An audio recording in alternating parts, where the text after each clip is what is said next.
Ahí ven la presentación.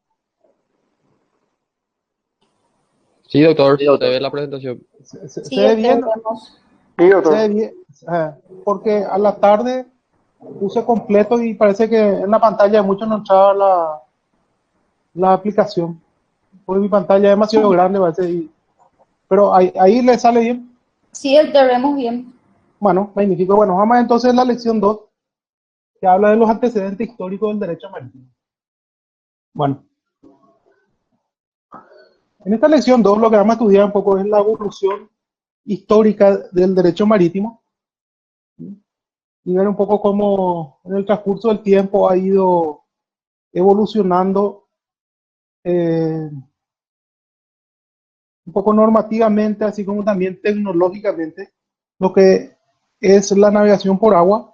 Y esa evolución tecnológica ha marcado entonces también la evolución de las relaciones comerciales o las relaciones interpersonales, para que lógicamente trae como consecuencia la modificación de la conducta, entonces la necesidad de las normas de ir adecuándose a esas nuevas conductas, entonces las actualizaciones respectivas. Acá en nuestro programa van a ver de que la evolución, dice, del estudio del derecho marítimo, lo estudiamos en tres etapas o en tres fases. Realmente, esa propuesta de estudio en estas tres fases, a saber, eh, la primera fase era la navegación a vela, la segunda fase era la navegación a vapor y la tercera fase, la tercera época, la tercera fase era el de la navegación a energía nuclear. El que propuso hacer una división del estudio en estas tres fases para analizar la implicancia o la variación del derecho marítimo durante la historia, ha sido el profesor José Domingo Rey quien propuso, digamos, estas tres fases a objeto del estudio de la evolución del derecho marítimo. Cabe nomás destacar lo siguiente, de que sin embargo, otros autores, otros maestros, ¿verdad?, han señalado de que realmente esa tercera fase de la explotación a energía nuclear es quizás no necesaria, ¿verdad?, porque dicen de que esa época no se desarrolló lo suficiente como para que realmente tenga un impacto en la evolución del derecho marítimo. Entonces, que sería aconsejable estudiar nomás en dos etapas. Bueno, eso que les comento es un poco de discusión, ¿verdad?, entre los autores. Pero bueno, nosotros asumimos esta división propuesta por el profesor José Domingo Rey.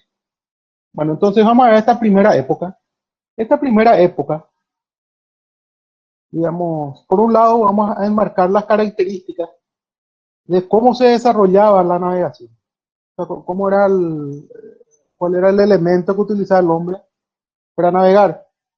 Entonces, esta primera época, desde un punto de vista tecnológico, ¿verdad?, o cultural, está enmarcado en la característica de que el casco de los buques era absolutamente de madera, así como la arboladura de la misma.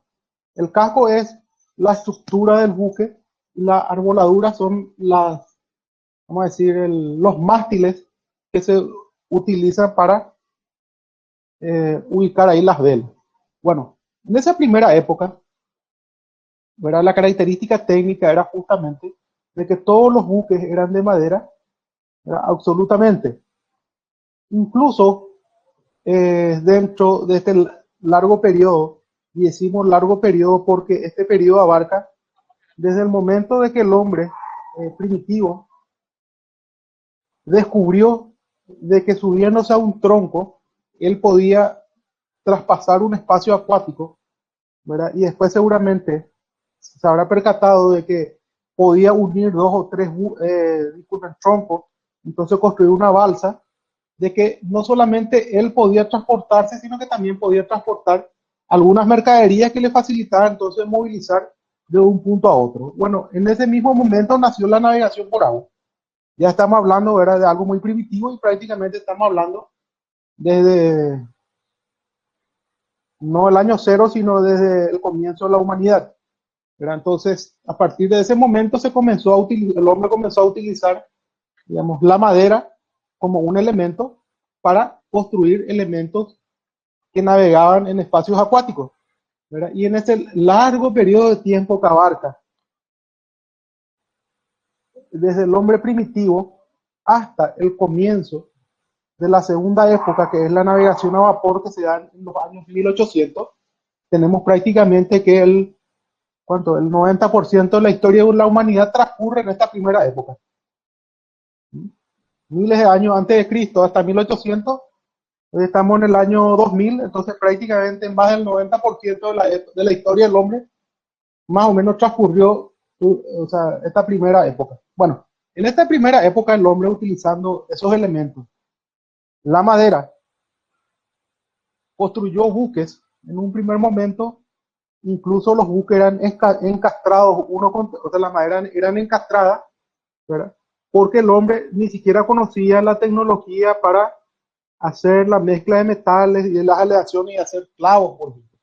Entonces, ante esa carencia, el hombre encastraba, ¿verdad? Un trabajo magnífico de carpintería, encastraban, digamos, los tablones de madera para construir los buques en una primera época. Y que obviamente esos buques no eran, pues, no tenían una gran fortaleza o una gran estructura de construcción, y que incluso muchas veces esos buques, ya vamos a hablar de madera más primitivo, solamente daban para un viaje, es decir, de que esos buques comenzaba una expedición, a lo mejor si tenían suerte concluían, y bueno, y una vez concluida la expedición, básicamente ya estaban todos, básicamente estaban todos deshechos por el uso, puesto que por la manera y la forma de la construcción, al no ser luego muy sólido, entonces por el propio rigorismo de la navegación, por ejemplo, en alta mar, determinaba que terminaban prácticamente desvencijados esas embarcaciones. Y entonces el que quería nuevamente comenzar otra expedición tenía que básicamente construir otro buque, ¿verdad? Bueno, sin embargo, con el paso del tiempo, ¿verdad?, el hombre, adquiriendo otros conocimientos tecnológicos, como por ejemplo eh, el conocimiento de la mezcla o la aleación de metal, entonces el hombre supo que, bueno, podemos construir clavos de hierro, primero eran de bronce, y entonces se dio cuenta de que utilizando estos elementos, ¿verdad?, y clavando en las construcciones, entonces el buque se hacía más fuerte, o sea, la estructura era más fuerte, era más duradera, entonces los buques tenían mayor resistencia, lo que duraba un poco más en el tiempo de uso, así como también permitían construir buques que tuviesen una mayor capacidad de transporte, ¿verdad? Y así, a pesar de que hasta la segunda época no introdujo otros materiales en la construcción, sí, en este largo periodo de tiempo, vamos a decir, la ingeniería naval se fue desarrollando, y por más de que los buques eran de madera y todos usaban la fuerza del viento, no ya todos los buques eran iguales, era puesto que habían buques que tenían, los buques de la última época, cerca de los 1800, tecnológicamente eran muy superiores a los de las primeras épocas. Incluso si ustedes se dan cuenta, en la historia, quizás uno de los buques más conocidos eran los que integraban la expedición de Cristóbal Colón, eran las carabelas. Las carabelas eran unos buques tipo expedicionarios que usaban los españoles, y se dan cuenta de que esos buques tenían una gran cantidad de velamen, ¿verdad?, lo que les permitía entonces utilizar la fuerza del viento, ¿verdad?, para navegar. Y como tenían diferentes velamen, había la vela mayor, la vela menor, entonces combinando todas esas velas le permitía o navegar más rápido, navegar más lento, o hacer incluso algún tipo de maniobra. Entonces, se dan cuenta ustedes cómo esa tecnología aplicada, ¿verdad?, le permitía entonces al buque realizar navegaciones utilizando la fuerza del viento. Claro, de que las velas o la tecnología de la utilización de las velas no fue algo digamos, que en los orígenes el hombre utilizó, ¿verdad? Puesto que en los orígenes lo primero que el hombre descubrió es que con su brazo podía impulsarse y después, bueno, realmente inventó el remo, ¿verdad? Y a posteriori, recuerdan ustedes, por ejemplo, o habrán visto las galeras romanas o las que usaban los griegos, ¿verdad? Que eran, bueno, en la bodega iban los esclavos, ¿verdad? Quienes tenían, vamos a decir, la misión de darle la fuerza motriz a esos buques, ¿no? Y después entonces el hombre aplicó las velas a objeto de utilizar la fuerza del viento y desechar, digamos, esa fuerza humana, ¿no? Eh, pero con la dificultad que representaba de que el viento no es constante, ¿verdad? Sabemos de que el viento no es que todo el día sopla viento, ni por más que estemos en alta mar, hay momentos en el que no, o el viento o no es muy fuerte, o también hay momentos en el que por días no sopla el viento, entonces el buque no podía moverse, por ejemplo, en alta mar. Entonces tenía que esperar a que haya viento para que estos buques, digamos, pudiesen reanudar el viaje. ¿Y qué traía como consecuencia todo esto? Y traía como consecuencia de que no era predecible el tiempo que iban a durar las expediciones. Es decir, hoy en día sabemos de que si un buque te dice, voy a partir del puerto de Nueva York y me voy no sé, a Hamburgo, en el puerto de Hamburgo voy a tardar 15 días o la travesía dura 20 días. Entonces, más o menos ese es el periodo de tiempo que dura. ¿Por qué? Porque el buque utiliza la fuerza motriz de los motores y sabe que ese buque navega a determinado tipo de velocidad, a determinada velocidad, y que en determinado periodo de tiempo entonces va a estar de un punto a otro. O sea, es predecible la duración del viaje. Sin embargo, cuando la navegación era a vela, pues obviamente ese viaje o la duración del tiempo de ese viaje no podía ser predecible. Y bueno, y esta dificultad lo tuvieron los buques desde el año 0 hasta 1800, hasta que se inventó, vamos a decir, el buque que era impulsado por la caldera a vapor, donde sí comenzaron a ser predecibles los viajes. Bueno, vamos a decir que dentro de estas características tecnológicas se desenvolvía esta primera época de la navegación. Recuerden, la estructura, el casco, la arboladura de los buques eran de madera y la fuerza del viento o la utilización de las velas es lo que le proporcionaba, vamos a decir, la fuerza motriz al buque para que el mismo pueda desplazarse de un punto a otro. Con la característica de que los buques de madera pues no tenían una gran durabilidad y tampoco permitía que los mismos puedan transportar una cantidad considerable de mercancías.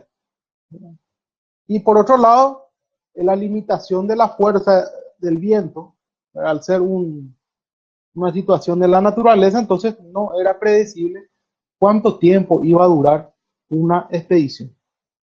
Bueno, eso es un poco, digamos, la característica que enmarca a lo que era tecnológicamente la navegación, digamos, en esta primera época.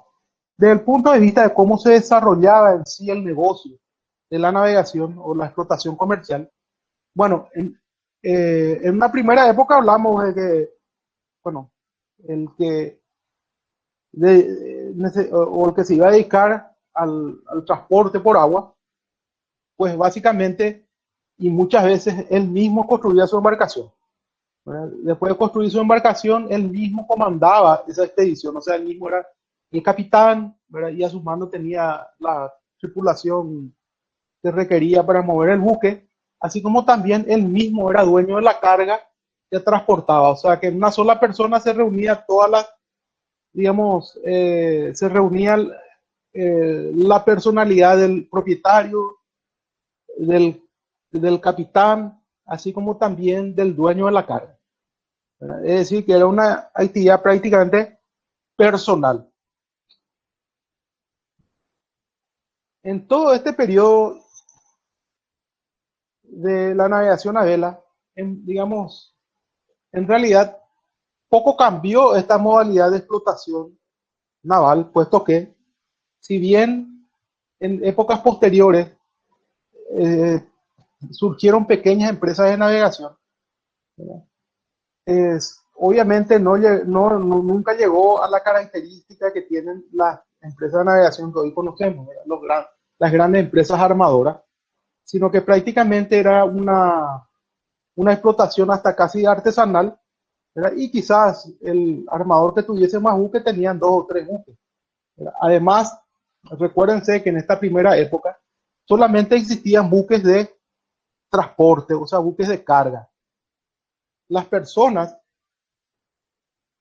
que no eran embarcadas en el buque como marineros o como miembros de la tripulación, ¿verdad? Que viajaban como pasajeros, normalmente viajaban y dormían entre la carga o con la tripulación, puesto que difícilmente por la capacidad que tenían los buques, las mismas contaban con camarote para pasajeros. Es decir, que los buques prácticamente eran mixtos, es decir, era de carga y de pasajeros, pero con la diferencia que los pasajeros viajaban con la carga, ¿verdad? No es que en todos los casos tenían camarotes. No digo que sea la regla única, pero la gran generalidad de los casos era así. Es decir, de que también el transporte de personas durante todo este periodo de tiempo estaba un poco limitada. Es decir, que no se daban las grandes migraciones, por ejemplo, de América a Europa, al revés, de Europa a América, ¿verdad? Ni de otros puntos de la Tierra. ¿Verdad? ¿Por qué? Porque prácticamente era muy limitada la cantidad de personas que podían viajar en estos buques, ¿no? Cosa que después, bueno, cambió diametralmente. Bueno, eso es desde un punto de vista o un aspecto de lo que es cómo era el negocio de la navegación durante este largo periodo de tiempo, ¿no? Bueno, en este largo periodo de tiempo vamos a hacer una división de un punto de vista jurídico o, y podemos dividir este periodo en una primera época que se le llama, o como se lo denomina, como Edad Antigua, en donde encontramos el Código de Hammurabi, que saben todos ustedes, más o menos corresponde al año 2100 a.C. y fue descubierto en el año 1901, ¿verdad? Por un arqueólogo francés, ¿verdad? Y que constituye el vestigio escrito más antiguo que se conoce en la humanidad. Es decir, que la regla escrita más antigua que conoce el hombre, es el denominado Código Hammurabi, que está en la famosa piedra Rosetta. Bueno, en ese Código Hammurabi se encontraron algunas regulaciones sobre construcción de buques, sobre responsabilidad del armador, sobre echazón de mercancías al agua. Lo que nos lleva a concluir entonces de que nuestra materia, el derecho marítimo, no es una rama nueva del derecho, sino que eh,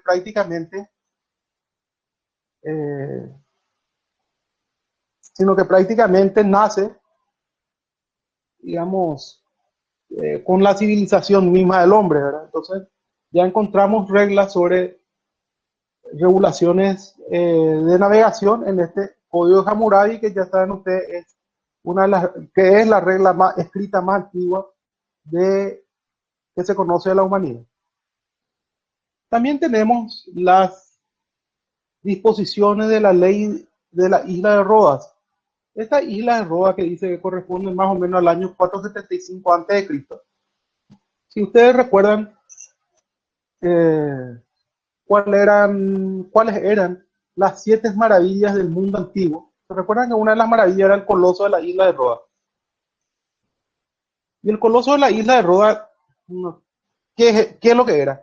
Y era como una estatua gigantesca que tenía una antorcha, ¿verdad? Que se prendía y que era en realidad un faro, ¿verdad? Que guiaba a los navegantes para entrar en el puerto de la isla de Rodas. Esta isla de Roda está ubicada más o menos, vamos a decir, en la mitad entre lo que sería el Mediterráneo, donde están las ciudades-estado italianas, y más o menos allá hacia Constantinopla, o lo que hoy es Turquía, pero entonces era una isla que estaba más o menos en ese paso, que era el paso comercial del comercio por excelencia. Entonces, era un puerto que obviamente era muy visitado por toda la navegación, porque es donde se realizaban también intercambios comerciales y bueno, y otros tipos de abastecimiento. No existe un vestigio escrito directo de regulaciones de estas islas, sino que llegamos a conocer la existencia de ellas por las menciones que hace Justiniano en su digesto. Pero en su digesto menciona a la ley Rodia de Jacto. En el digesto o en el libro cuarto, en el título 2, que lo denomina de ley Rodia de Jacto. Entonces, conocemos de la existencia de estas disposiciones de la isla de Rodas por las menciones que hace Justiniano. Posteriormente, tenemos en la época bizantina, ya acá en la época romana, donde se nota la influencia de Grecia y encontramos regulaciones sobre préstamos a la gruesa, sobre echazón de mercancía, responsabilidad del transportador y sobre todo contenido en el código de Teodosio. Posterior a esta época tenemos las leyes pseudo-rodias que echan las bases para las formas asociativas.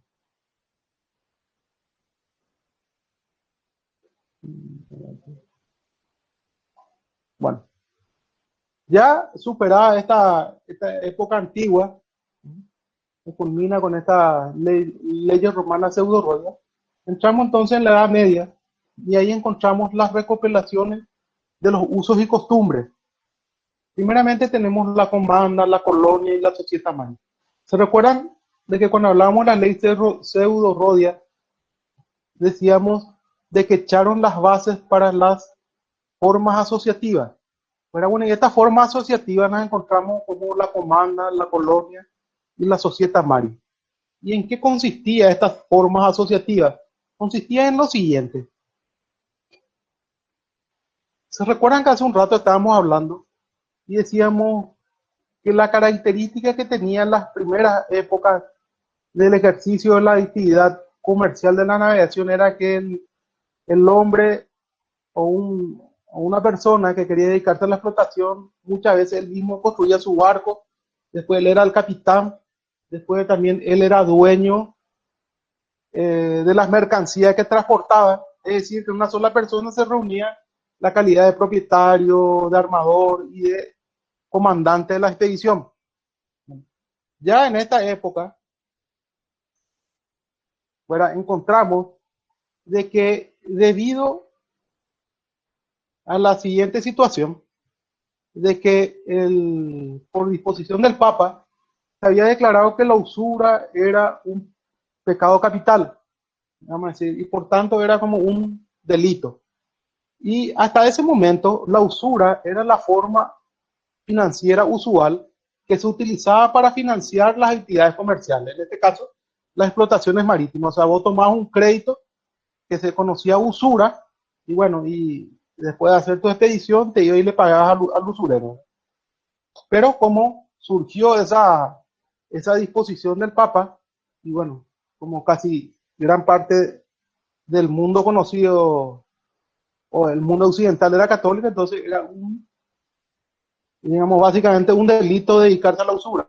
Bueno, entonces eso motivó a que obviamente la gente que está involucrada en la expedición, en la explotación marítima, buscase otra forma de continuar financiando y llevando adelante las actividades de la navegación comercialmente. Y entonces, en esta ciudad italiana surgieron figuras como la comanda, la colonia y la società mari, que consistían en una sociedad que conformaba el dueño del buque, el personal embarcado, podemos hablar del capitán y la tripulación, y el dueño de la carga, ¿verdad? Que básicamente era el financista de la expedición. Entonces, cada uno de estos elementos contribuían, ¿verdad? Uno con su buque, el personal embarcado con su trabajo, y el dueño de la carga, bueno, él era el financista de la expedición. Y entonces, si esa expedición llegaba a buen puerto y tenía éxito, entonces todos ganaban. Es decir, que de la ganancia que reportaba la expedición, entonces, digamos, una porción le correspondía al propietario del buque, otra porción a la tripulación y obviamente otra porción al dueño de la carga, que era el financista de la expedición. Y bueno, y si si la expedición no tenía éxito, entonces perdían todos.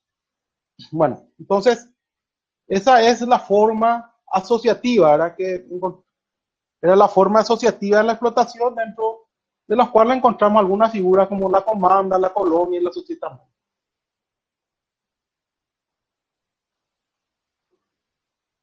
Bueno, bueno, eso es entonces lo relativo a la forma asociativa. Con relación a la recopilación de uso y costumbre, tengan presente lo siguiente, que en esa época, en primer lugar, no había básicamente ninguna disposición, o no había disposiciones escritas, ¿verdad?, sobre navegación y básicamente sobre todo el derecho, ¿verdad?, sino que lo que normalmente se utilizaba eran recopilaciones y de uso y costumbre de los diferentes puertos. ¿Sí? Y ni tan siquiera existían tribunales de justicia, sino que los comerciantes o los que estaban involucrados en la actividad de la navegación, si es que tenían alguna diferencia en la ejecución de sus contratos, entonces recurrían a árbitros, ¿verdad?, que normalmente eran comerciantes, eran aquellos comerciantes más antiguos, más avesados, y entonces se sometían a su disputa, sometían a estos árbitros, y estos árbitros entonces, vamos a decir, dictaban un fallo, y ese fallo era emitido por las partes, entonces, digamos, pacíficamente ellos cumplían con las disposiciones de esos llamados tribunales, ¿verdad?, que en realidad eran árbitros. Bueno, entonces, en esa época de la recopilación de los usos y costumbres, encontramos, por ejemplo, una recopilación que se llama los roles de Olerón. Esos roles de Olerón más o menos corresponden al siglo XII, y según se comenta, dice, había un tribunal, ¿verdad?, en el que de la costa, o sea, de la costa de Francia, a los cuales corresponden estos roles, ¿verdad?, y que resalta la figura de Eleonora, duquesa de Guyana, ¿verdad?, en el dictamiento de una serie de resoluciones que eran sometidas que eran sometidos al conocimiento por parte de las partes. Recuerden de que no es que estos mal llamados tribunales tenían una jurisdicción sobre lo que ocurría, sino que pacíficamente las partes se sometían a la competencia de los mismos, era objeto de salvaguardar entonces sus relaciones comerciales o jurídicas y obtener entonces, digamos, una respuesta al conflicto que surgía. Siempre tengan presente lo siguiente, ¿verdad?, que el derecho marítimo es un derecho esencialmente comercial. Hasta hoy en día es la última materia netamente comercial que tenemos acá en la carrera de Derecho. Y el derecho comercial en sí no es un derecho originario de Roma, ¿verdad?, porque decimos Roma porque es el origen básicamente de nuestro derecho, en el que no existía propiamente el derecho comercial, sino que todo era derecho civil. Y el derecho comercial en realidad surge justamente como consecuencia de estos fallos, ¿verdad?, que eran dictados por estos árbitros, y estos árbitros no tenían una formación jurídica, sino que eran comerciantes. Y entonces así se fue construyendo el derecho comercial hasta que, por la importancia que tenían, ¿verdad?, en las relaciones jurídicas y las relaciones comerciales que engendraba el comercio, ¿verdad?, y se vio ya digamos, el hombre en la necesidad de establecer de que las cuestiones comerciales ya tenían que ser entendidas por jueces de derecho. Y entonces ahí nace la jurisdicción comercial, ¿no? Entonces, el derecho comercial tiene su origen en los usos, en estos usos, justamente en estos tipos de usos y costumbres, ¿no? Que después, bueno, dado la importancia de las relaciones, motivó a que el hombre diga, bueno, tenemos que tener ya jueces de derecho, no podemos más dejar de que los avesados comerciantes nomás fallen en todo este tipo de cuestiones, ¿verdad? Porque ya son muy importantes los pleitos. Entonces ahí nace la jurisdicción comercial y después, bueno, ya hay jueces de comercio, código de comercio, una serie de cosas. Pero ese es el origen, sí, del derecho comercial. Recuérdense dónde nace los instrumentos de crédito comerciales, nacen en Venecia, en la ciudad de Estado italiana, que justamente el origen de toda esa riqueza y actividad que tenían era de la relación que surgía de la compra-venta de mercancía y que eran motivados justamente por estas expediciones marítimas. Tenemos posteriormente los estatutos italianos. La importancia de estos estatutos italianos es de que en esa época prácticamente Venecia, Génova, Pisa, era ahí en el Mediterráneo, vamos a decir, era la capital, o sea, era el punto del comercio, o sea, era el punto más importante del comercio mundial. O sea, toda la plata, ¿verdad?, del comercio mundial se movía en estas ciudades italianas. Entonces, de ahí la importancia, ¿verdad?, que tenían las regulaciones de estas ciudades-estados italianas, ¿no?, que dictaban una serie de reglamentaciones que tenían que ver no solamente con el ejercicio de la actividad de la navegación, sino con el comercio mismo. Recuérdense de que instituciones como la banca, lo que es la quiebra, los títulos de crédito, etcétera, nacieron en Venecia y en estas ciudades, ¿verdad?, por derivada como consecuencia de la actividad comercial. Bueno, dentro de estos estatutos italianos tenemos, por ejemplo, las tablas Amalfi, que correspondería al siglo XIV. En Venecia teníamos, por ejemplo, el Capitulum Naviorum de 1255, que fue modificado por el Estatuto Civili, y en esos estatutos se establecían regulaciones sobre el estatuto de las naves, el Consejo Mayor, seguro de mercancías. Imagínense el origen del contrato de seguro, lo encontramos, por ejemplo, acá en estos estatutos, y sabemos que hoy en día el contrato de seguro es quizás uno de los contratos más extendidos mundialmente, y que debido al éxito que tuvo en el derecho de la navegación pasó también a tener por objeto de los riesgos, ¿verdad?, toda actividad humana, ¿verdad?, que no esté prohibida, ¿verdad? Pasó entonces a ser objeto del contrato de seguro, ¿verdad?, y prácticamente está extendido a todas las actividades humanas hoy en día. Es una de las actividades comerciales, ¿verdad?, y uno de los contratos más difundidos. Hablamos del contrato de seguro. Bueno, tiene su origen acá entonces en la navegación y acá en Venecia. También tenemos los estatutos de Génova del año 1154, que tenía estatuto de magistratura judicial, tenía 8 miembros, derecho público. Entonces vemos cómo acá ya se establecen estatutos de magistratura judicial que tenía por objeto justamente entender ya en estas contiendas comerciales. Es decir, que ya comienzan acá a conformarse lo que le estaba diciendo, que era la jurisdicción comercial y también ya una especialidad en el derecho comercial. O sea, comenzaba a surgir el derecho comercial ya como una rama del derecho. Claro que tenemos que recordarnos que en esa época no es como hoy en día, que tenemos código, que las disposiciones legales están delimitadas, ¿verdad?, por materia a cual corresponde, sino que básicamente, digamos, ahí era todo genérico, hablando de esa época. Bueno, posteriormente tenemos el Consulado del Mar, de 1283, dictado por Pedro III de Aragón. Tenemos el Consulado de Valencia, Este consulado de Valencia dice, lo que determinó es buscando unificar un poco el derecho español en esta materia en esa época, dice que se debería decidir conforme a las reglas dictadas para el Mar de Barcelona. Estos estatutos o este consulado del mar contaba con 294 capítulos y 43 reglas de procedimiento, y a partir del artículo 44 decía, aquí comienzan las buenas costumbres del mar.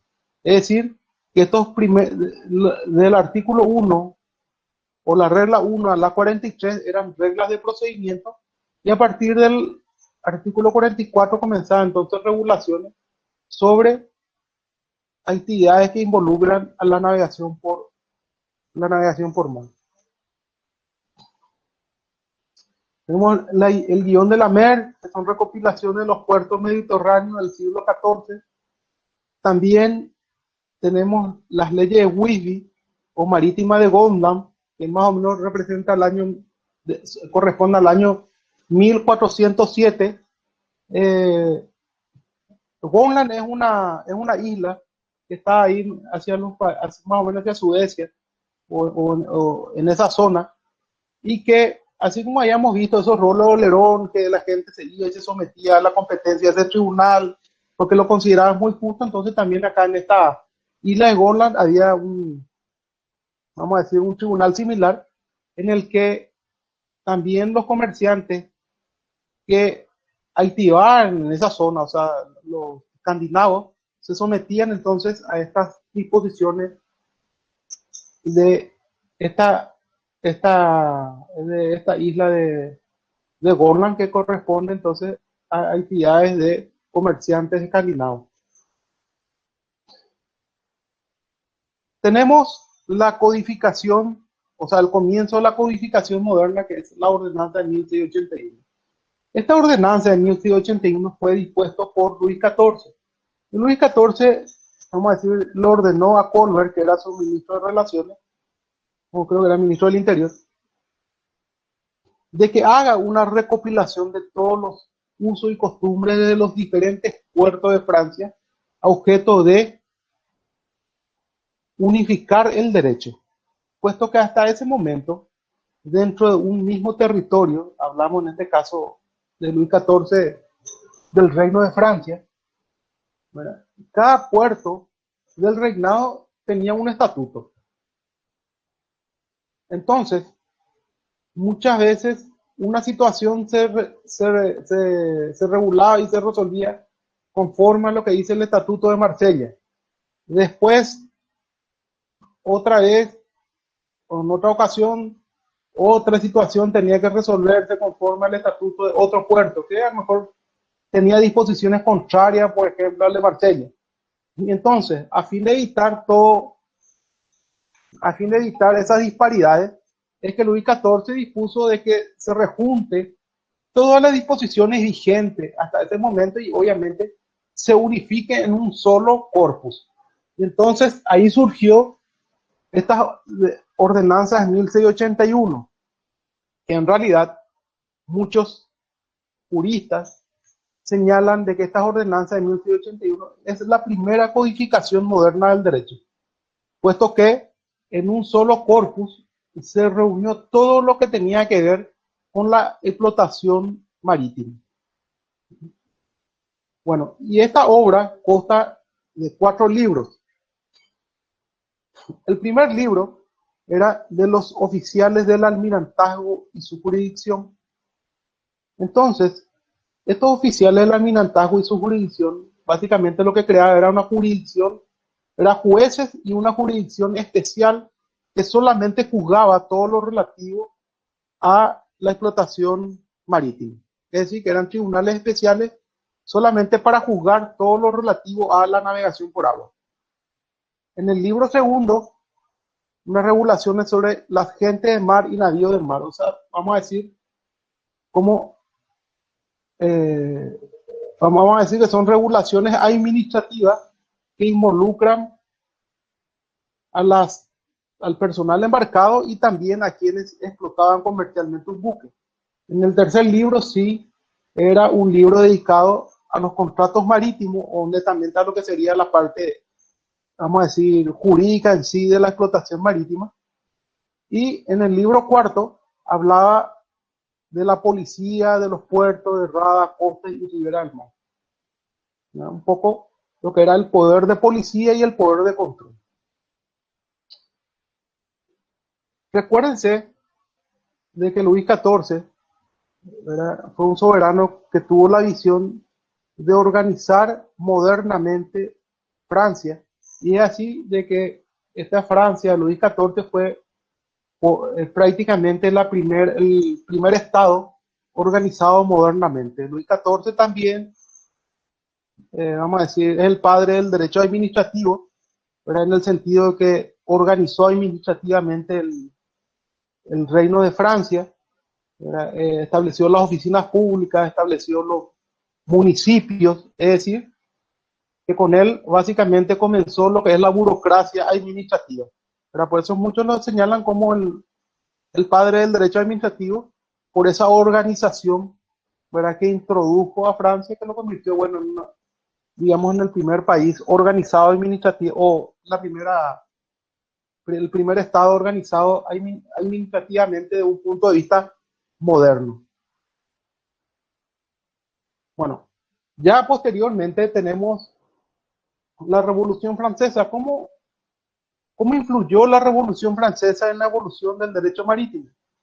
Bueno, en primer lugar, lo primero que se hizo es suspender los tribunales almirantazgos, puesto que se consideraba de que estos tribunales almirantazgos eran tribunales especiales, ¿verdad? Y justamente uno de los lemas de la Revolución Francesa era la igualdad, era la justicia, la igualdad, la fraternidad. Entonces, no podía haber tribunales especiales que juzgue a los ciudadanos, sino que todos los tribunales deberían ser comunes.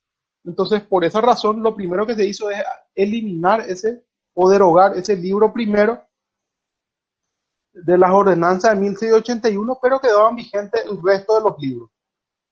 Bueno, y el segundo elemento importante que podemos señalar es el acta de la Convención del 21 de septiembre de 1793, que estableció la forma de otorgarse la nacionalidad y la propiedad de los buques. Esta disposición realmente fue y sigue siendo muy importante, porque a partir de aquí se reguló, se estableció un registro de buques, es decir, de que cada estado entonces, o en este caso Francia, estableció de que todo buque para que pueda llevar la bandera de Francia debería inscribirse en un registro, ¿verdad? Ese registro era llevado por las autoridades navales francesas, así como también se estableció cuáles eran los requisitos para que una persona pueda venir a inscribir su buque y registrar su buque, entonces, en Francia, y entonces que Francia le otorgaba la matrícula o la bandera del buque, así como también el registro respectivo. Es decir, en otras palabras, se individualizaba perfectamente quién era el dueño del buque, la característica del buque, así como también con esa bandera cuál era el derecho que se aplicaba. A partir de esta disposición que surgió en la Revolución Francesa, también los demás países comenzaron a establecer comenzaron a establecer la obligatoriedad del registro de buques, bueno, y básicamente todas las formalidades que surgieron acá en Francia. Hoy en día, ¿verdad?, sigue más que vigente estas disposiciones y sabemos de que todo país, para poder expedir la matrícula o la bandera a un buque, necesariamente el dueño debe inscribirlo en los registros del Estado, y para el efecto del Estado, entonces, establece una serie de recaudos o requisitos legales que deben cumplirse. Es más, es norma del derecho internacional público que ningún buque puede tener una doble nacionalidad o una doble matrícula, ¿verdad? Así como también que ningún buque puede navegar sin contar con un registro o llevar un pabellón. En caso que eso ocurra, entonces el buque va a ser considerado pirata, y esto habilita a la fuerza naval de cualquier estado a detenerlo. Hasta hoy en día, bueno, sigue vigente esta disposición. Entonces, de ahí la importancia de hablar entonces de esta disposición de la Revolución Francesa. En España tenemos las ordenanzas de Bilbao. Estas ordenanzas de Bilbao, bueno, fueron dictadas en diferentes épocas. Por ejemplo, tenemos en 1531, en 1560, en 1737, para que trataban materias diversas como seguro, avería, préstamo del capitán, fletamento, conocimiento, naufragio, etc. La característica que tenía esta ordenanza de Bilbao era de que para el estudio y el dictamento de los mismos fueron los comerciantes de la época, o sea, los que comerciaban, los que financiaron, digamos, estos trabajos para establecer estas regulaciones. Porque, digamos, era necesario para ellos, bueno, tener disposiciones legales que establezcan claramente, digamos, bajo qué ámbito se va a desarrollar la actividad comercial. Máxime teniendo en cuenta de que sabemos de que el descubrimiento de América prácticamente salvó a España de la quiebra, ¿verdad? Porque hasta 1492 España estaba en la quiebra. Y después del descubrimiento de América, entonces surgió como una potencia económica, ¿verdad? Y bueno, comenzó la época del mercantilismo. Entonces, estas regulaciones fueron dictadas a objeto justamente de resguardar las actividades comerciales que surgían de la explotación comercial con los bienes que venían de América.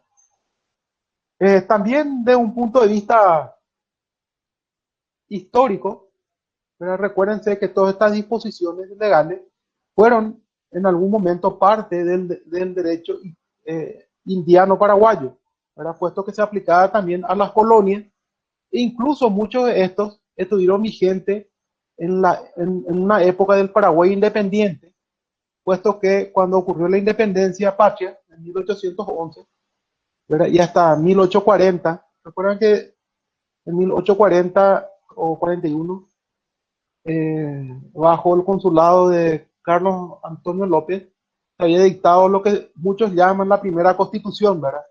Bueno, y a partir de esa disposición se derogaron todas las leyes españolas. Es decir, que muchas leyes españolas estuvieron vigentes en esa época independiente hasta 1840, 1841. Entonces también, desde un punto de vista histórico, digamos, jurídico, ¿verdad? Tiene una relevancia porque todo esto también históricamente pertenecieron al derecho indiano que afectó acá al Paraguay en época de colonia y posteriormente incluso muchos estuvieron vigentes ya en la época de la República.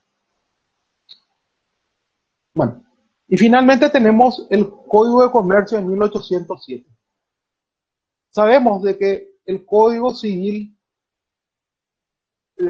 francés de 1806 y posteriormente el Código de Comercio francés de 1807 fueron los instrumentos que marcaron digamos, un cambio dentro de lo que era la cultura jurídica de la humanidad, puesto que a partir de estos códigos comenzó lo que sería la carrera o la fiebre de la codificación del derecho, era puesto que las diferentes naciones comenzaron, vamos a decir, a copiar este sistema de estructura legal en el que se concentraba en un código, ¿verdad?, las disposiciones legales para unificar el derecho. Este Código de Comercio de 1807, francés,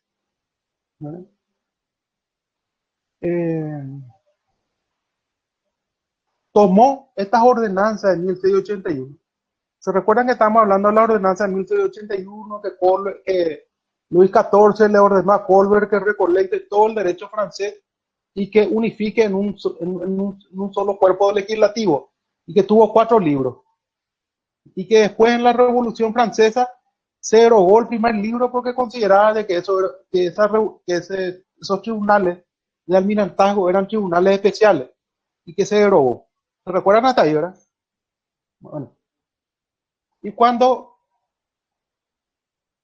se entró al estudio de este Código de Comercio en 1807, fue incorporado directamente esos 3 libros que quedaron vigentes de las ordenanzas de 1681, entraron directamente a formar parte de este Código de Comercio en 1807.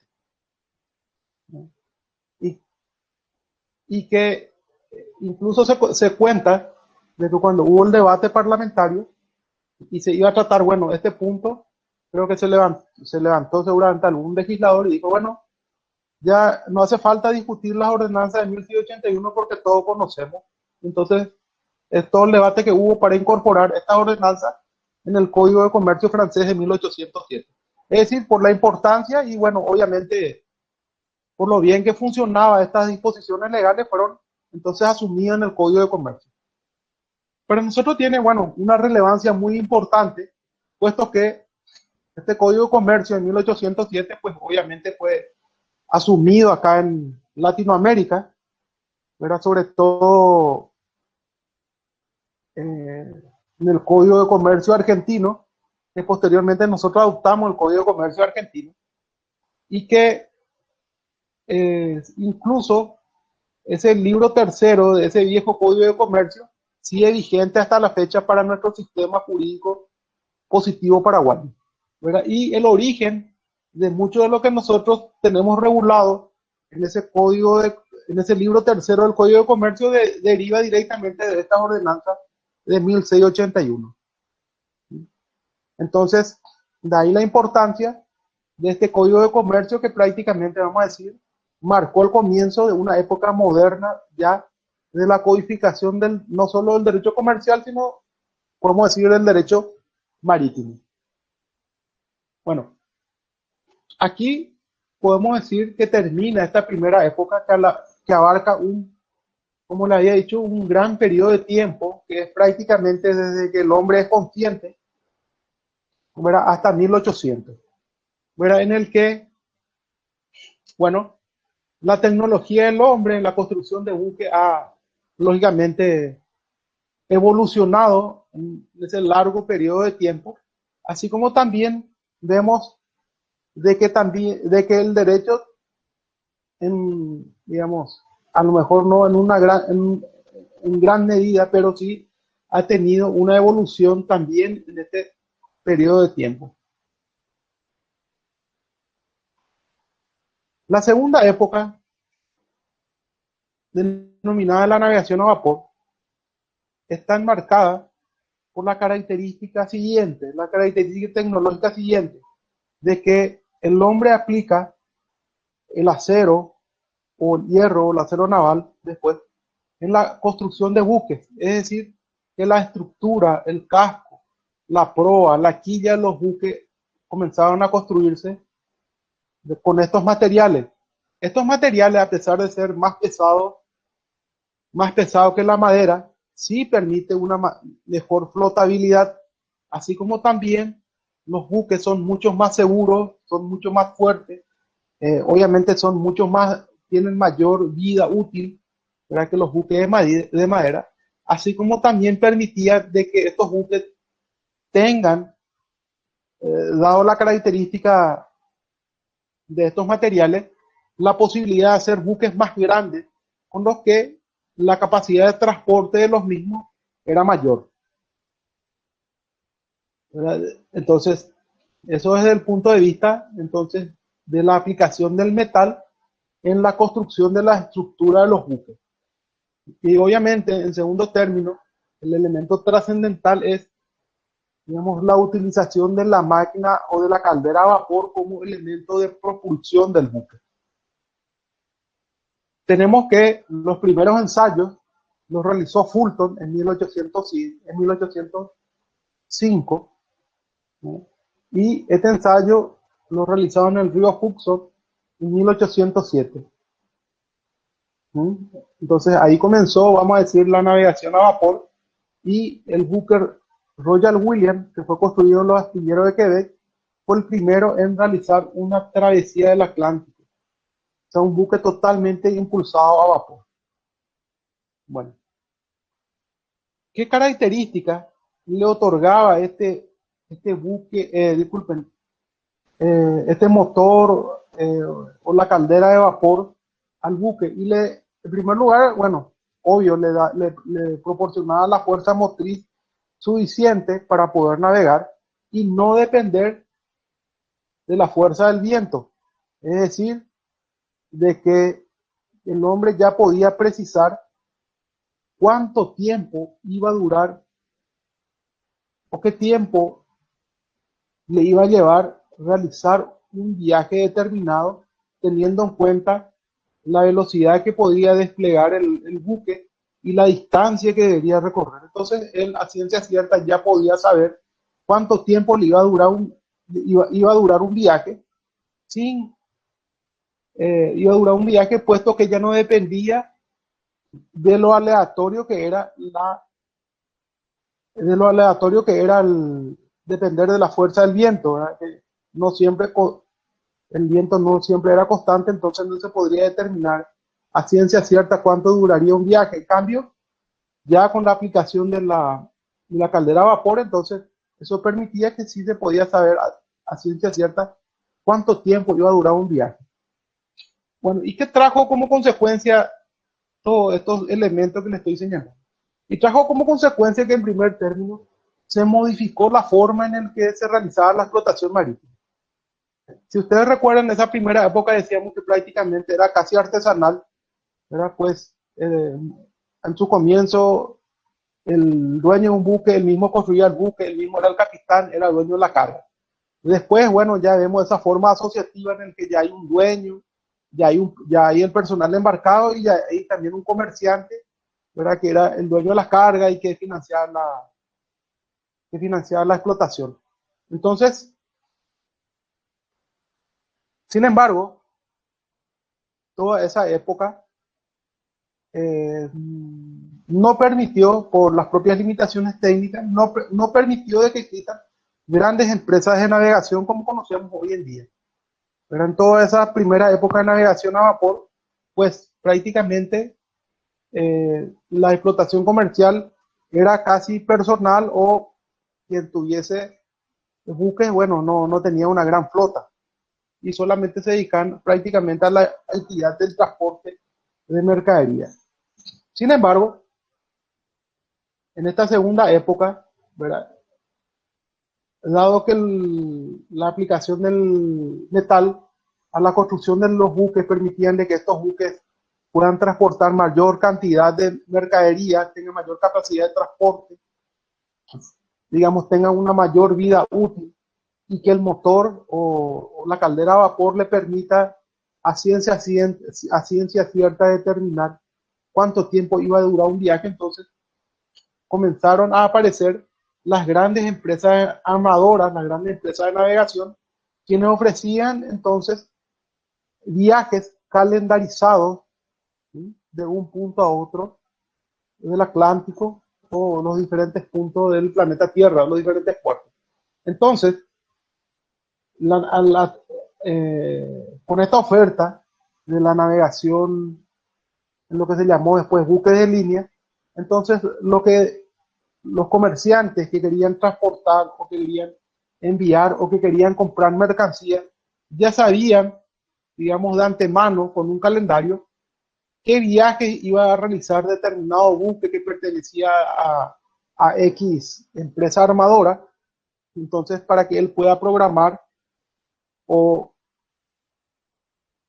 la recolección si fuese frutos, la recolección de los frutos, ¿verdad?, para contratar un buque o si va a importar mercadería, bueno, en qué fecha le es conveniente la importación, todo teniendo en cuenta que ya de antemano se contaba con un calendario de viajes que ofrecían las diferentes empresas armadoras y que también se determinaba, digamos, en ese itinerario cuál era el plazo de duración de los viajes. Bueno, entonces eso permitió de que se multiplique, digamos, en forma eh,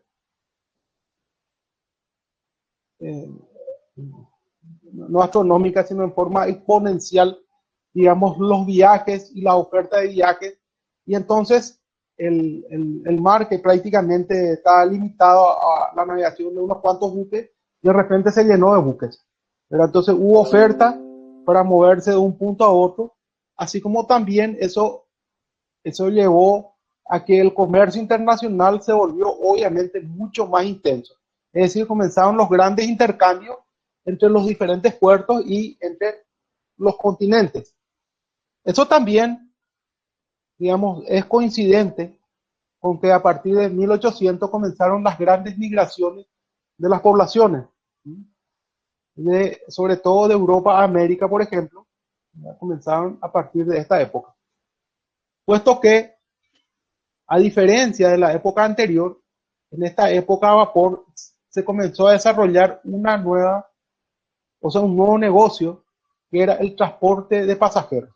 Entonces aquí surgieron los grandes buques de pasaje, ¿verdad? Que estaban diseñados para el transporte de personas.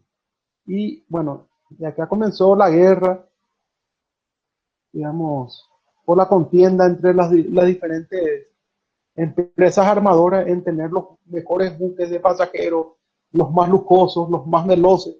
Y bueno, entonces comenzó, digamos, el desplazamiento, digamos, global de la población del mundo de un punto a otro, ¿verdad? Con esas ofertas que comenzaron a surgir con estos buques de pasajeros. Obviamente toda esta movilización y nuevos servicios motivó a que, bueno, existan entonces nuevos inconvenientes que requieren de una regulación. Entonces comenzaron a surgir problemas sobre abordaje, daño a la carga, transporte de pasajeros. Entonces, si nosotros vemos esa primera época que duró no sé cuántos miles de años y esta segunda época, ¿verdad? En 100 años el hombre estableció más regulaciones en materia de navegación que en, no sé, en 3000 años, ¿verdad? Pero como consecuencia directa de que la relación humana se volvió más intensa como consecuencia de todo lo que estábamos diciendo, ¿verdad? Que la navegación aumentó, la relación jurídica fue mayor, entonces a medida que el hombre va incurriendo en nuevas conductas, entonces como el derecho en general no es una materia, no es algo estático, sino es algo dinámico, entonces va adecuándose a las nuevas costumbres del hombre, regulando esas nuevas costumbres. Bueno, y así el derecho marítimo entonces comenzó rápidamente a evolucionar para ir solucionando los diferentes problemas que acarreaba entonces la mayor actividad del hombre. Ya hacia 1900 se encontraron ya con otros tipos de problemas, ¿verdad? Como por ejemplo la necesidad de regular eh, la seguridad en la navegación. Aquel incidente del Titanic, creo que fue en 1914, bueno, todos conocen la historia, ¿verdad? Surgió justamente como consecuencia que no había una regulación sobre la seguridad en la navegación. Gran parte de las personas que fallecieron en el hundimiento del Titanic no fallecieron porque hundido con el buque, sino que el buque no llevaba la cantidad suficiente de chalecos salvavidas y de botes salvavidas como para albergar a toda la tripulación y el pasaje que podía transportar el buque. Pero básicamente lo que se salvaron era lo que se llegaron a subir en los botes salvavidas. Y el resto, bueno, murió ahogado porque no pudo sostenerse flotando en aguas muy frías. También ese incidente no solamente demarcó ya la obligación internacional de que ningún buque podía navegar sin contar con una cantidad equivalente de botes salvavidas y chalecos equivalentes a la tripulación o al pasaje que estaba llevando como medida de seguridad, sino que también se establecieron otros, digamos, otros criterios de seguridad como la guardia permanente en la guardia permanente en el sistema de comunicación, este caso, bueno, la telegrafía, ¿verdad? Puesto que si bien ya los buques en esa época tenían la tecnología, le llamaban, lo que se llamaba la comunicación de Marconi, ¿verdad? Que era, vamos a decir, una comunicación telegráfica, ¿verdad? Pero inalámbrica, ¿verdad? A través de las claves Morse, pero no había una obligación de mantener guardia. Entonces, el Titanic, por ejemplo, había emitido una alerta a todos los buques que estuviesen circundando cerca para que asistan a la ayuda, ¿verdad? De los pasajeros que iban a caer al agua, ¿verdad? Entonces emitió la señal de alerta y ahí es donde surgió la famosa señal de alerta que es el SOS, ¿verdad? Say Our Soul, según se dice. Y paradójicamente había muchos buques muy cerca del Titanic Entonces, que, maestro, el director de la película nos mintió, entonces. ¿qué dice el director de la película? Bueno, había muchos buques cerca del punto, digamos, donde se hundió el Titanic, que también contaban con la radio, pero como no era obligatorio hacer guardia en la radio, entonces no escucharon el pedido de auxilio. Y sin embargo, el buque que estaba más lejos, que no sé si se llamaba California, sí escuchó y vino presuroso, pero tardó, vamos a decir, demasiado en llegar. ¿Verdad? Y bueno, cuando llegó ya prácticamente están todos ahogados, vamos a decir, los supervivientes. Bueno, pero lo que quiero recalcar nomás es que ese incidente determinó entonces la necesidad de que a nivel internacional se establezcan entonces niveles de seguridad para la navegación, como por ejemplo lo que les había señalado, entre otros. ¿Verdad? Bueno, ya, bueno, después de este incidente, entonces, ¿cuál es el otro incidente importante que ocurrió en la historia? Fue entonces la Primera Guerra Mundial. Pero esta Primera Guerra Mundial, bueno, digamos, la agarró de sorpresa a la potencia naval que era Inglaterra con la aparición de Alemania. Que Alemania no estaba en el mapa y apareció como una gran potencia naval, en el que sumó una gran tecnología a sus buques. Y entonces estos motores a vapor fueron suplantados por los motores a combustión interna. ¿Verdad? Primeramente el gasoil y después creo que el fuel oil. ¿Verdad? Entonces esto le daba una mayor versatilidad al buque, puesto que en primer lugar era más barato estos combustibles y en segundo lugar se requería menos espacio que llevar una cantidad inmensa de carbón para alimentar la caldera. Entonces los buques tuvieron mayor capacidad de transporte y bueno, y también más autonomía. Ya, digamos, siguiendo también la historia, encontramos después la Segunda Guerra Mundial, ¿verdad? Que trajo como consecuencia que, bueno, acabado el conflicto bélico, quedó una cantidad inmensa de buques flotando por todo el mar, puesto que los Estados Unidos, con la gran capacidad industrial que tenía, prácticamente durante gran parte de la guerra, creo que uno o dos buques de guerra cada 2 o 3 días botaba al agua. Entonces, una vez de que acabó la guerra, había una cantidad inmensa de buques de guerra, ¿verdad? Que obviamente fueron cesados, ¿verdad? En esa actividad por parte de los Estados Unidos y entonces la gran mayoría fue desguazado, fue vendido como chatarra y gran parte también fue adquirido por terceras personas quienes utilizaron ese buque para dedicarse a la actividad de la navegación por agua. Y entonces recuérdense que ya estábamos en la época de las grandes empresas de navegación que ofrecían los viajes en buques de línea y ahí entonces surgieron estos ocasionales explotadores comerciales, ¿verdad? Quienes ofrecían los servicios de transporte en esos buques, digamos, recorriendo los diferentes puertos y ofreciendo básicamente puerta a puerta el servicio de transporte en esos buques. Y esos buques lo denominaban entonces buques vagabundos, buques trampa. Bueno, un poco, bueno, digamos, una movilización ahí ocurrió en la forma de hacer el negocio marítimo. Hasta que después tenemos la crisis del petróleo en la década del 70, bueno, que terminó la aparición de los buques de los buques tanques, ¿verdad? Los buques transportadores de combustible, que eran unos buques inmensos que estaban, bueno, diseñados exclusivamente para transportar combustible, era puesto que con toda esa crisis política que existía tenían que traer la mayor cantidad posible de combustible, obviamente para el resguardo de los diferentes países, sobre todo industrializados. Y así también surgieron como consecuencia de la gran disculpe, como consecuencia en esa época de la producción de granos, soja, trigo, surgieron los buques, los grandes buques graneleros.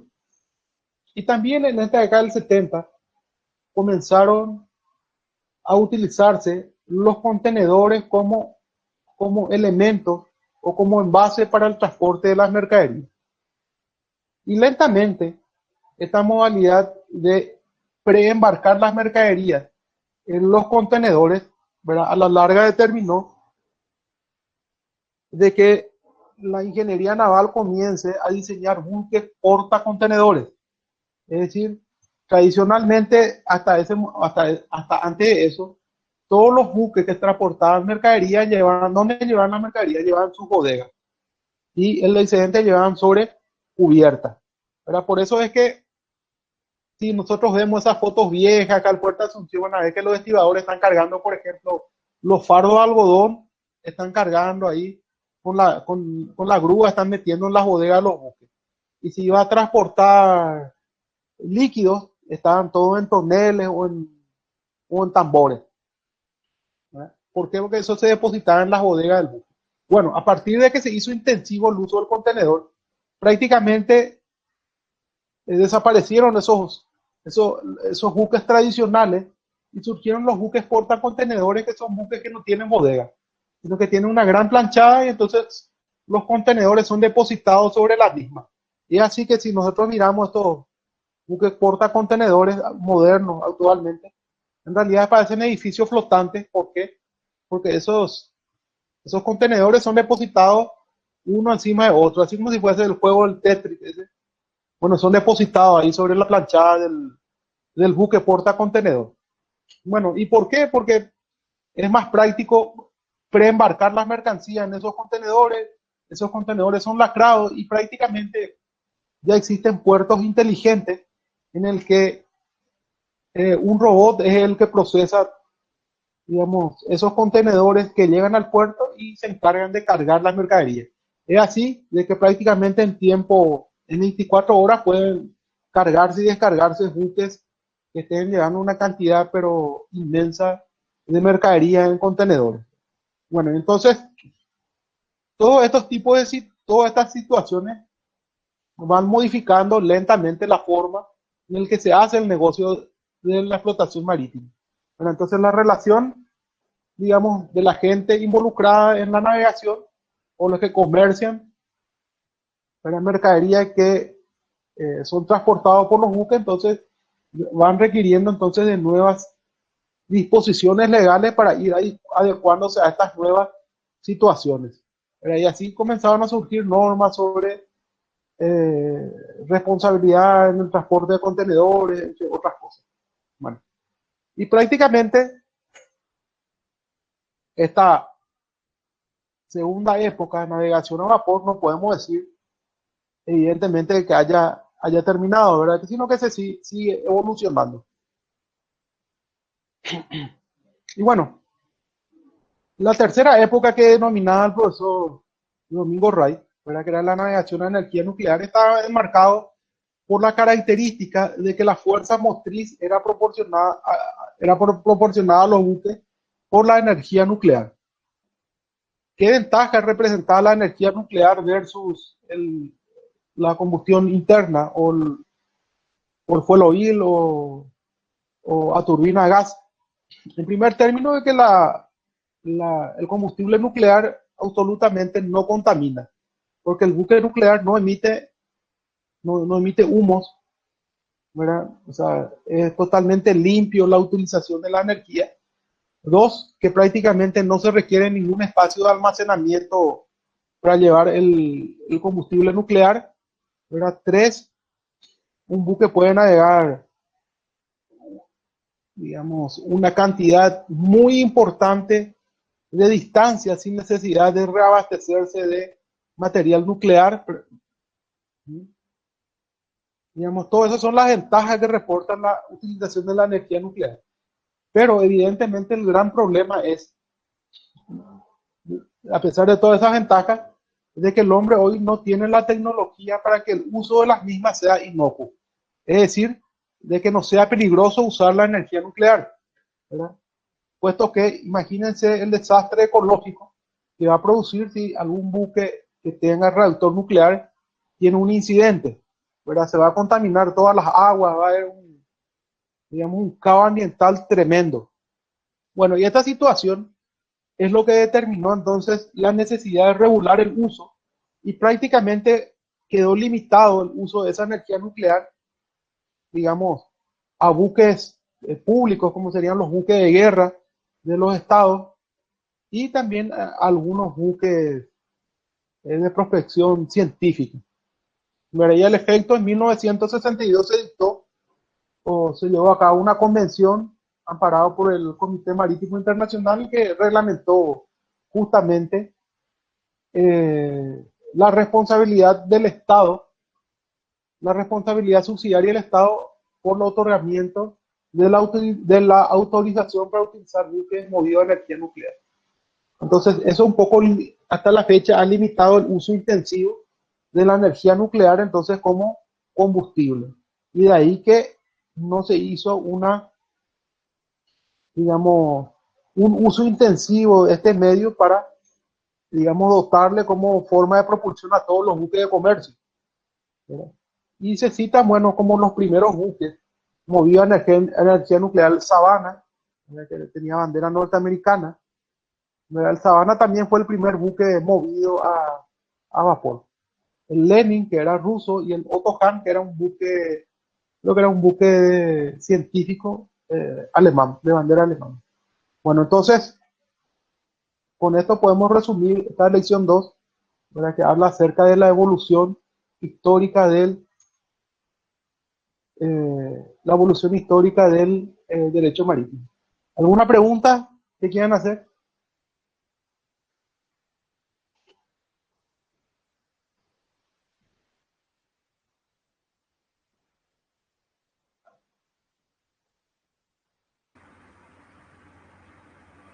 Creo, profe, que todo quedó claro.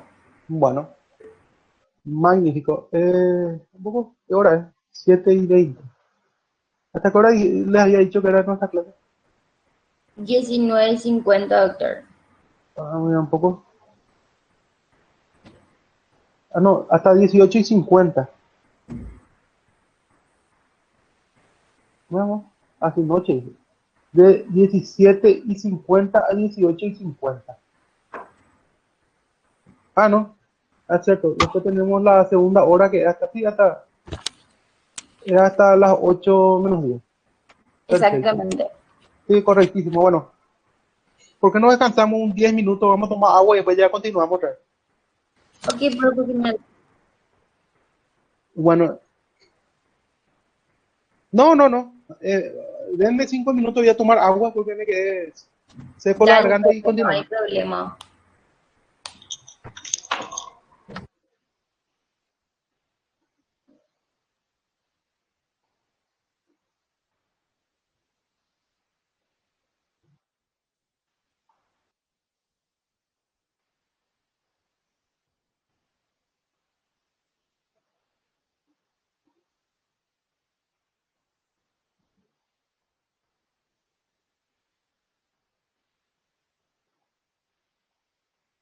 Pidan que termina ya la clase.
Bueno, vamos a continuar entonces con la lección tercera que habla acerca de los límites del mar. Mm,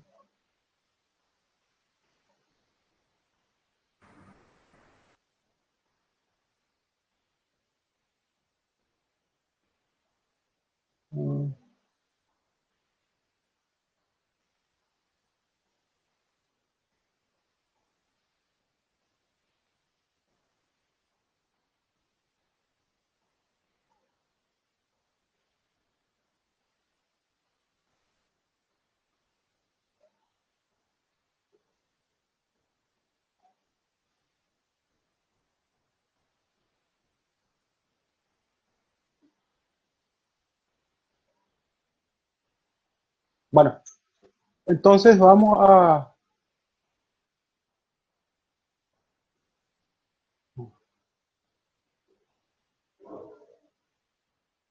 comenzar entonces esta lección tercera que habla acerca de los límites del mar. Es,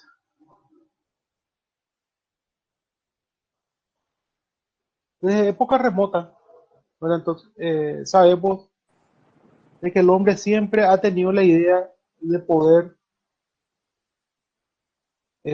usar y de poder adueñarse de los diferentes espacios acuáticos, ¿verdad? Eh, Siempre hubo una discusión que versaba sobre cuál es el límite o cuál es el mar territorial que corresponde a cada nación. Hoy en día, con la Convención de Jamaica de 1982, auspiciada y propiciada por las Naciones Unidas, eh, que se conoce,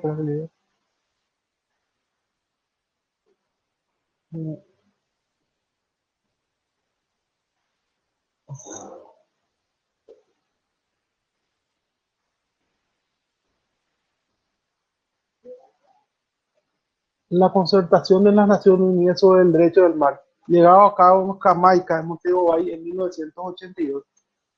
En esta convención, que cabe resaltar, también lo ha ratificado el Paraguay. Finalmente, luego de siglos y siglos de debate, se llegó a determinar cuáles son los límites del mar. Estos límites del mar, digamos, fueron resumidos en cuatro,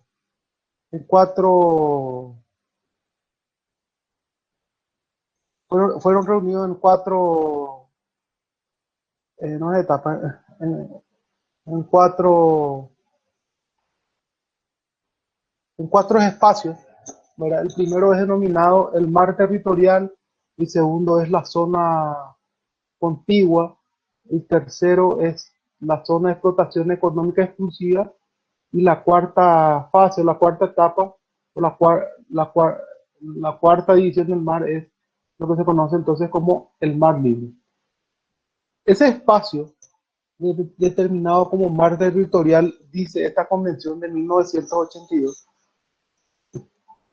que es aquella porción de agua que es medida de las líneas de base y que tiene una extensión de 12 millas náuticas, dentro del cual el Estado costero ejerce soberanía y jurisdicción.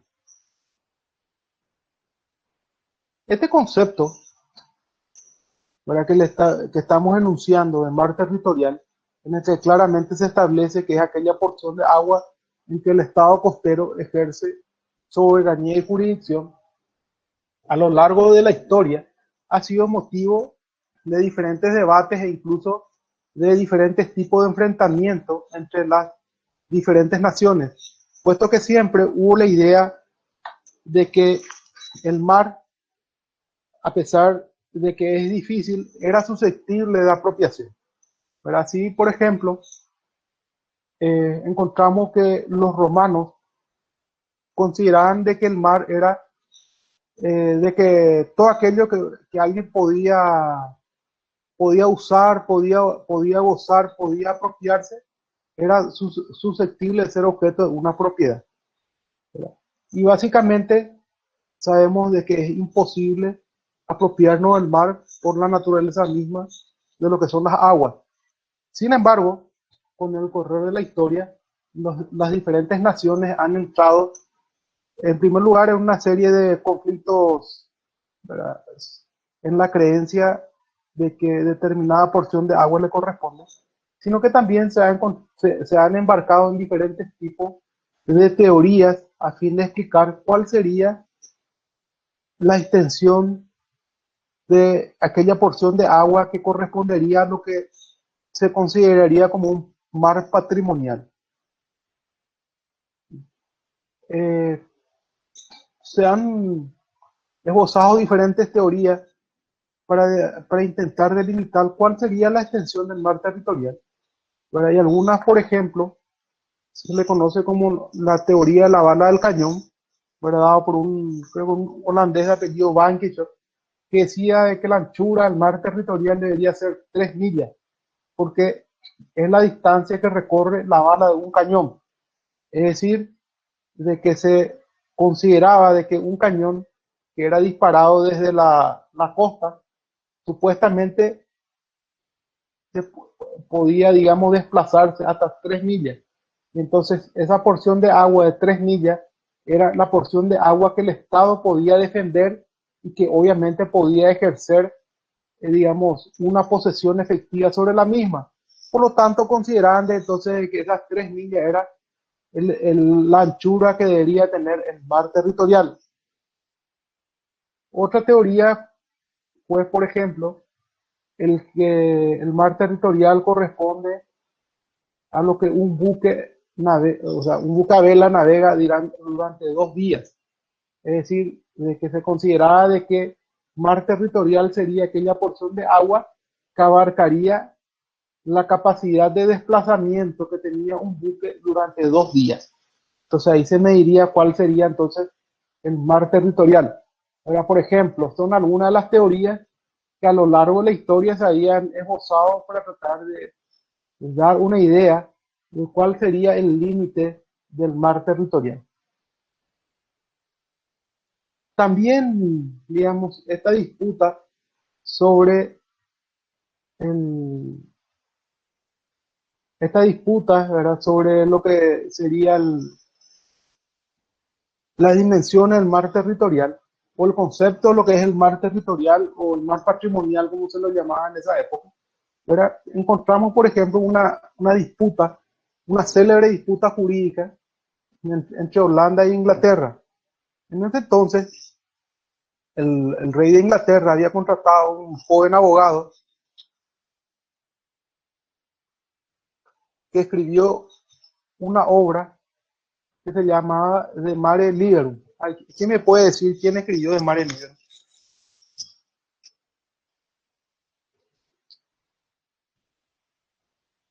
¿Sí?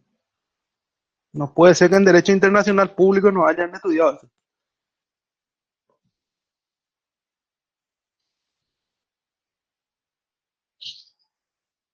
Mare Liberum escribió Hugo Gross o Hugo de Gross, ¿verdad?, que habiéndose recibido de abogado, creo que a los 16 años, ¿verdad?, fue contratado por el rey de Holanda para escribir, digamos, una defensa de la política que en ese momento tenía el reino de Holanda sobre lo que era el mar territorial. Y básicamente en esa obra llamada de Mare Liberum, Hugo de Gross lo que esbozó la teoría es de que el mar no es susceptible de apropiación, ¿verdad?, es una res nullus, y por tanto cualquier nación podía tener la potestad o la atribución de utilizar y navegar y desplazarse por cualquier espacio acuático. Cabe resaltar de que esta obra, escrita por Hugo de Gross, es la obra jurídica más publicada en la historia del derecho. Esta obra de Mare Liberum, ¿verdad?, es la obra jurídica más publicada en toda la historia del derecho. Y ya creo que comienzo del siglo XX, se llegó a pillar, vamos a utilizar así el término pillar como descubrimiento, de que en realidad esta obra de Mare Liberum era nada más que un libro dentro de una obra jurídica de mayor envergadura que fue escrita por Hugo Gross, que se llamaba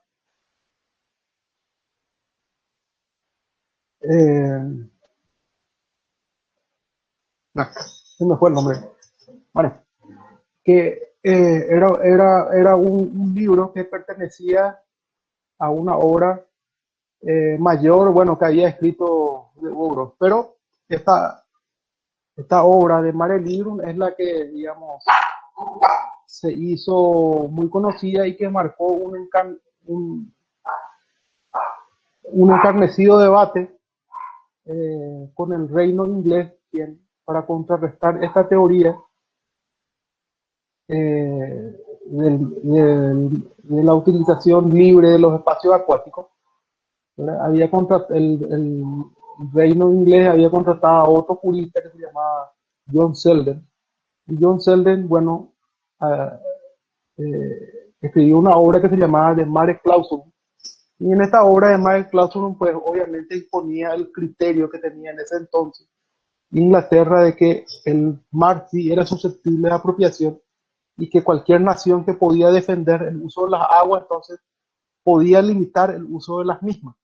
¿Verdad? Entonces era una teoría diametralmente opuesta a la teoría sostenida por Hugo Gross, quien sostenía de que el mar era una res nullus, y que era entonces de un uso común de la humanidad, pues no era posible una apropiación de la misma.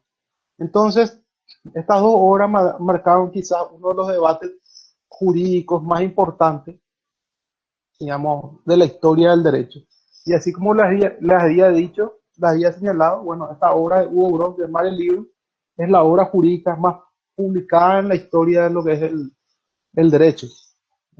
Bueno, esta disputa entonces, por un lado quedó la teoría de que el mar no es susceptible de apropiación y que el uso es comunitario, y por otro lado teníamos entonces la teoría sustentada, en este caso por el gobierno inglés o el reino de Inglaterra, de que el mar sí era susceptible de apropiación, y todo aquel estado, aquel reino que tenía la fuerza para poder defender el uso, entonces podía limitar el uso de las mismas.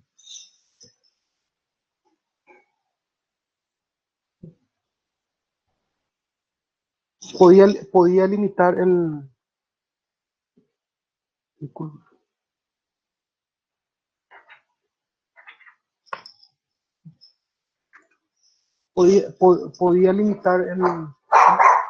podía limitar el uso de las mismas. Sin embargo, paradójicamente, ya tiempo después, el mismo reino inglés cambió esa teoría y llegó a emitir de que sí, que el mar no es posible de ser objeto de una apropiación, y que sí es libre que todas las naciones utilicen los espacios acuáticos, pero que sería prudente establecer un límite que quede reservado para el uso de las naciones. Bueno, ¿y por qué ocurrió, piensen ustedes, este cambio en el criterio o en la política que tenía el gobierno inglés? Es puesto que después de esas célebres discusiones hacia 1600 entre Hugo Gross y John Selden, pues obviamente Inglaterra, con todas las colonias que tenían desperdigadas por todo el mundo, le iba a ser prácticamente imposible poder ejercer la fuerza en todos los espacios acuáticos de la Tierra y defender todos aquellos espacios, ¿verdad? Lo que llevaba prácticamente a que su teoría sea de difícil concreción, ¿verdad? puesto que cada nación iba a pelear para la utilización de los espacios acuáticos. Entonces fue el primero en reconocer, ¿verdad?, ante prácticamente la imposibilidad de seguir sustentando su teoría, y entonces, bueno, llevó a formular la idea de que sí, es necesario entonces establecer un límite a lo que sería el mar territorial o establecer un límite del mar. Se realizaron diferentes convenciones, ¿verdad?, a través de la historia, buscando justamente unificar criterios para establecer los límites del mar. Y no fue sino hasta 1982 en que finalmente, después de transcurrir toda la historia de la humanidad, se llega a concordar cuáles son los límites del mar. Como les había dicho en esta convención, en esta conferencia de 1982, que es la convención de las Naciones Unidas que tiene más ratificaciones en la historia de los convenios internacionales, ¿verdad?, finalmente se llegó a determinar cuáles son los límites del mar. La cual quedó, ¿cómo es que está acá? La cual quedó conformada, bueno, de la siguiente manera. En primer término tenemos el mar territorial. El mar territorial es aquella porción de agua en el que el estado costero o ribereño, así como dice este gráfico, ejerce soberanía y jurisdicción. ¿Qué quiere decir soberanía y jurisdicción? Eso quiere decir que en esta porción de agua el sistema jurídico, el sistema legal que rige es el del país ribereño o el estado ribereño. Es decir, que todo lo que ocurre en esta porción de agua es como que ocurra dentro del territorio mismo del estado costero, ¿verdad? Por eso se llama mar territorial. Y tiene entonces una extensión de 12 millas náuticas. ¿Desde dónde se cuentan estas 12 millas náuticas? Estas 12 millas náuticas se cuentan desde las líneas de base. Las líneas de base no es literalmente donde vemos nosotros que el agua llega a una playa, por ejemplo, sino que a objeto de poder ejecutar esta convención, se hizo una delimitación de todas las costas del mundo. O sea, se hizo una planimetría de todas las líneas de base y se establecieron geográficamente, digamos, son líneas imaginarias desde donde se comienzan a contar estas líneas de base para determinar la dimensión del mar territorial y de la subsecuente fase o etapas de división del mar. Entonces, este mar territorial tiene entonces una dimensión de 12 millas náuticas contada a partir de la línea de base. La segunda zona es denominada la zona contigua. En la zona contigua, que tiene una dimensión de 12 millas náuticas,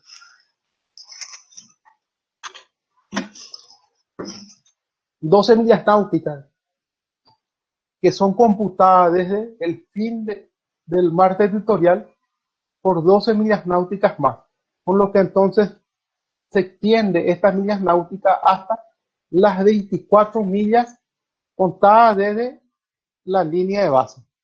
Y en esta porción de agua, el estado costero ejerce el control sanitario, el control de policía, el control de aduana, de toda la navegación que se da en ese espacio acuático.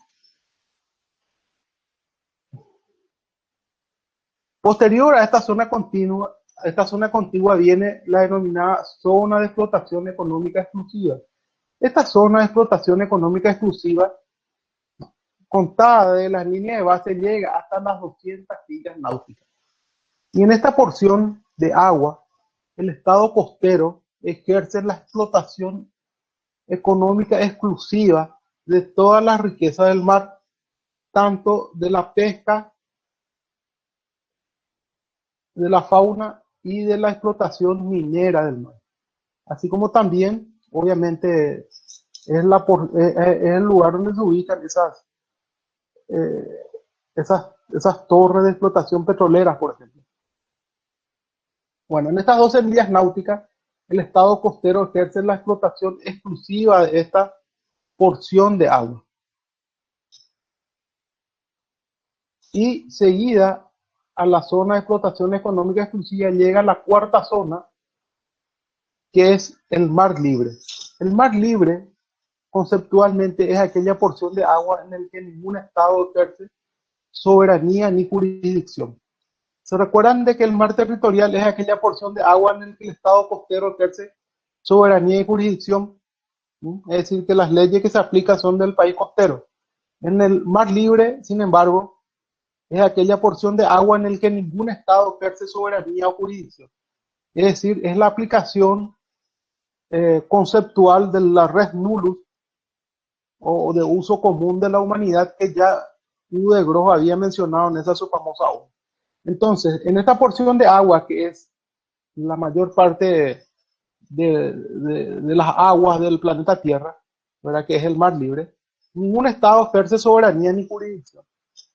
Claro, pero eso no quiere decir de que los Estados ejerzan un control sobre lo que ocurre en esta porción de agua. Cada vez es más necesario de que se ejerza realmente un control sobre lo que ocurre en estas porciones de agua, puesto que el hombre se ha dado cuenta de que, sobre todo, como consecuencia de las grandes dimensiones que tiene esta zona, ¿verdad? Gente, vamos a decir, piratas, están utilizando estos espacios acuáticos, por ejemplo, para tirar basuras, ¿verdad? O desechos tóxicos, eh, utilizan para actividades delictivas, actividades de piratería, tráfico de drogas, qué sé yo, todo tipo de situaciones irregulares, ¿verdad? Se utilizan estos espacios acuáticos, digamos, para llevarlos adelante. Entonces, esto ha motivado diferentes convenciones internacionales para ratificar convenciones que tienen por objeto darle las atribuciones a los estados costeros de poder intervenir en diferentes tipos de situaciones. Por ejemplo, las convenciones internacionales que reprimen el tráfico de blancas, convenciones internacionales que reprimen eh, la utilización de estos espacios acuáticos para realizar desechos de materiales tóxicos o basura. La Convención de Roma, por ejemplo, en 1988, que reprime el tráfico de estupefacientes. Es decir, entre otras convenciones, son convenciones que le dan las atribuciones a los diferentes estados a poder intervenir en esta porción de agua, que en realidad ningún estado ejerce una soberanía, pero cuando hay una violación de ese derecho internacional, entonces sí pueden intervenir los estados a objeto de evitar de que esas situaciones irregulares sigan ocurriendo. También en esta convención de 1982 se establecieron algunos conceptos jurídicos, como por ejemplo lo que es el paso inocente. ¿Y qué es el paso inocente? El paso inocente es el derecho que tiene un buque de cualquier nacionalidad diferente al del estado costero de poder surcar estas aguas, ¿verdad? Incluso el mar territorial, ¿verdad? Libremente, siempre y cuando su paso sea constante y no esté agrediendo al derecho del país costero. Entonces, eso es lo que se denomina entonces el paso inocente, que es la navegación que realiza un buque de cualquier nacionalidad diferente al del estado costero o el estado ribereño por sus aguas, por su zona de explotación económica exclusiva, su zona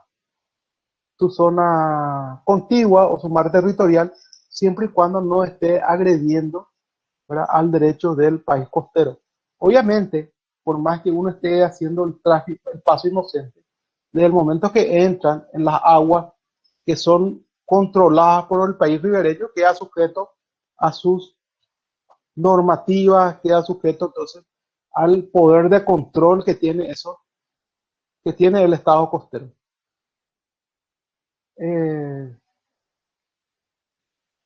Es muy común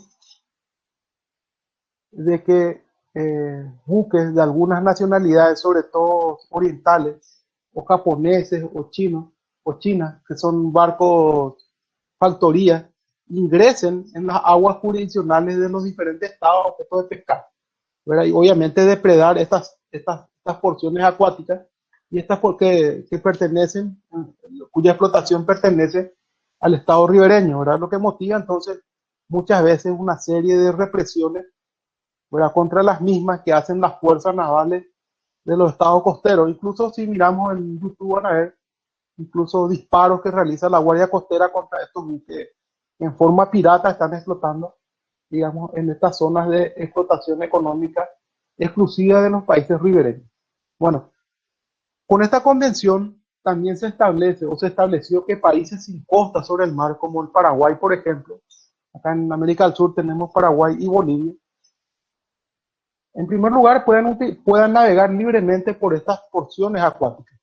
Pero entonces nosotros, por ejemplo, acá, o sea, los buques paraguayos entonces van a salir por el río de la Plata y pueden libremente entonces surcar por aguas jurisdiccionales argentinas o uruguayas o brasileras para salir de la cuenca del río de la Plata entonces e internarse en el alta mar y viceversa, por ejemplo, trayendo mercancías hacia los puertos paraguayos.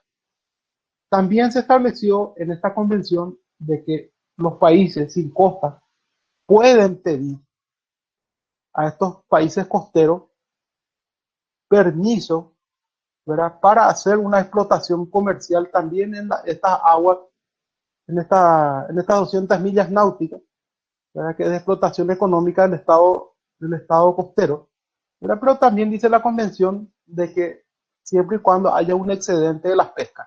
Es decir, de que si no hay un excedente, entonces el Paraguay puede pedirle, por ejemplo, al Brasil, pero el Brasil le va a decir, ¿sabe qué? No tengo excedente de pesca y no te doy un cupo.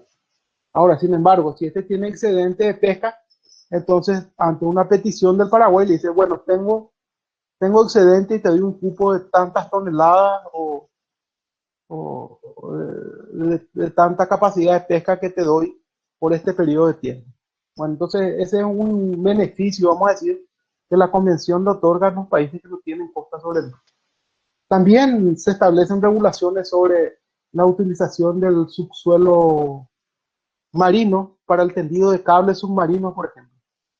Toda esa comunicación que tenemos por internet y por teléfono, mayormente no viene por la utilización de satélites, sino que deviene de la utilización de cables de fibra óptica o no sé, de otra tecnología que están tendidos en el fondo de los mares. Bueno, y también toda esta convención regula el uso de ese suelo marino. Incluso hoy en día se está pensando hacer un túnel, ¿verdad?, que permita de que trenes de alta velocidad unan, por ejemplo, Inglaterra con Estados Unidos. Así como en el canal de la Mancha está el Eurotúnel, que une Londres con París. Bueno, entonces hay una idea, por ejemplo, de hacer un tren de alta velocidad que te vaya bajo el mar, por ejemplo. Bueno, y todo ese tipo de situaciones están reguladas entonces en esta convención de 1982, que bueno, finalmente luego de una gran discusión histórica estableció cuáles son los límites del mar, ¿verdad? Que finalmente se determinó que esté dividido en 4 zonas, ¿verdad? La primera zona es el mar territorial, después la zona contigua, la zona de explotación económica exclusiva y el alta mar. Entonces esas son las 4 zonas en las que se divide definitivamente el mar. Bueno, se está acabando nuestra hora y les comento que esto fue ratificado por el Paraguay y hay una ley especial. Entonces les voy a pasar un poco cuál es el número de ley para que ustedes bajen eso de internet, y entonces todo lo que yo les estaba diciendo está totalmente reglamentado en esta convención. Entonces el concepto de mar territorial y otras cosas los van a encontrar ahí. También le voy a buscar mi famoso documental que le quería pasar y no encontré ahora. Le voy a pasar para que después ustedes descarguen y puedan mirar tranquilamente, que es justamente un documental sobre esta convención. Entonces ahí en forma gráfica van a ver una serie de cosas. Y bueno, ¿alguna pregunta?